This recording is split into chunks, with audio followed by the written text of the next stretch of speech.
Formula ఈ car race వ్యవహారంలో మరొకసారి ఏసీబీ ఫోకస్ చేసింది. కేటీఆర్కు మరొకసారి నోటీసులు ఇచ్చే అవకాశం కనిపిస్తుంది. వారం రోజుల్లో మరొకసారి అతనికి నోటీసులు ఇచ్చే ఛాన్స్ ఉందని తెలిసింది. కేసులో ఇప్పటికే ఆధారాలు సేకరించే పనిలో పడింది ఏసీబీ. ఇక కేటీఆర్, అరవింద్ కుమార్, బీఎల్ఎన్ రెడ్డిలకు మరొక వారం రోజుల్లో మరోసారి నోటీసులు ఇచ్చే అవకాశం కనిపిస్తుంది.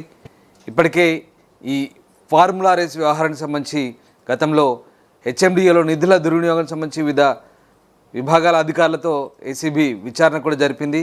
తాజాగా మరొకసారి ఈ అంశంపై లోతుగా మెటీరియల్ ఎవిడెన్స్ సేకరించే పనిలో ఏసీబీ ఉన్నట్టుగా తెలుస్తోంది. లోతుగా విచారించేందుకు ప్రణాళికలు వేసుకున్నట్టుగా తెలుస్తుంది. ఫార్ములా ఈ ఆపరేషన్స్ లిమిటెడ్ ప్రతినిధులకు కూడా ఏసీబీ సమావేశమైనట్టుగా తెలుస్తోంది.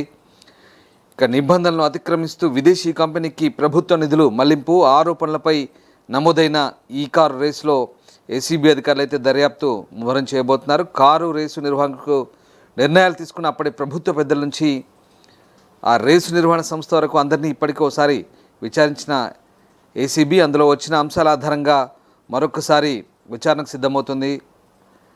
ఇక ఈ ఫార్ములా కేసు అంతా మొదటి నుంచి కేటీఆర్ చుట్టూ తిరుగుతున్న సంగతి తెలిసింది. ఈ వారంలో ఈ కేసు దర్యాప్తు మరింత ముమ్మరమయ్యే ఛాన్స్ కనిపిస్తుంది. ఈ కేసులో కీలకమైన వ్యక్తులను విచారించేందుకు ఏసీబీ సిద్ధమవుతుంది. ఫార్ములా ఈ కార్ రేస్ నిర్వహణలో కీలకమైన ఈ ఆపరేషన్స్ లిమిటెడ్ ప్రతినిధులతో పాటు ఎఫ్ఈఓ, సిఇఓను ఏసీబీ అధికారులు ఇటీవలే జూమ్ మీటింగ్ ద్వారా విచారించారు.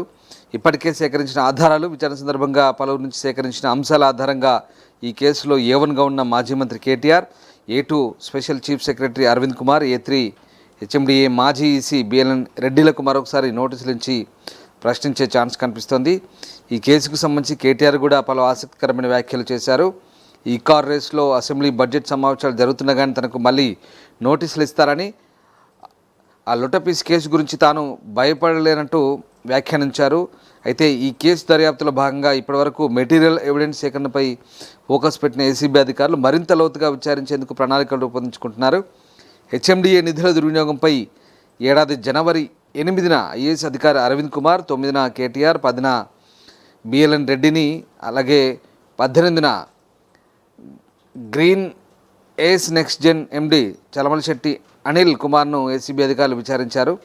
ఫార్ములా ఈ కార్ రేస్ నిర్వహణ ఒప్పందాలు, ఆర్థిక లావాదేవీలు, నిబంధనల అతిక్రమణలపై ఇప్పటికే ఏసీబీ కీలక వివరాలైతే సేకరించింది. ప్రాథమిక విచారణలో నిందితులు ఇచ్చిన స్టేట్మెంట్లు, లభించిన ఆధారాలతో మరింత ముందుకెళ్తున్నారు. ఈ నేపథ్యంలోనే ఈ వారంలో కేసులో మరిన్ని కీలక పరిణామాలు చోటు చేసుకునే అవకాశం కల్పిస్తుంది. దీంతో ఏసీబీ మరొకసారి దర్యాప్తును ముమ్మరం చేయబోతుంది. మరొక వారం రోజుల్లో కేటీఆర్కు, అలాగే A1 నుంచి A3 వరకు అందరికీ మళ్ళీ నోటీసులు జారీ చేసి విచారించే అవకాశం కనిపిస్తుంది. ప్రపంచంలో ఏ మూల ఏ క్షణం ఏం జరుగుతుందో వేగంగా తెలుసుకోవడానికి తొలి వెలుగు వాట్సాప్ ఛానల్ని ఫాలో చేయండి.